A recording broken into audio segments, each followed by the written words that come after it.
సింధు, ఏం వెతుకుతున్నావమ్మా? అదే ఒక ప్రశ్నకి సమాధానం కావాలి, అందుకోసం పుస్తకం వెతుకుతున్నాను నాన్నగారు.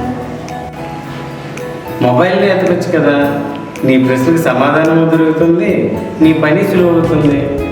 టెక్నాలజీ ఉపయోగిస్తే పని తేలిగ్గా అవుతుంది, అదే అలవాటు అయితే అనారోగ్యం వస్తుంది. కాస్త ఆలస్యమైన పుస్తకం మనల్ని ఆలోచించేలా చేస్తుంది. పెరిగేస్తున్న కొద్ది ప్రతి పేజీ మనల్ని పలకరించినట్లు ఉంటుంది, కొంచెం కొంచెంగా మనసు పరవశించినట్లు ఉంటుంది. పుస్తకం గురించి ఎంత చక్కగా చెప్తున్నావు, ఇదంతా నీకు ఎలా తెలుసు? 15 ఏళ్ల క్రితం కాంపిటేటివ్ ఎగ్జామ్కి మీరు ప్రిపేర్ అవుతున్నప్పుడు పుస్తకం గొప్పతనం గురించి తాతయ్య రాస్తూ చెబుతున్న డైరీని చదివాను నాన్న. నువ్వు చెప్పింది నిజమేనమ్మా.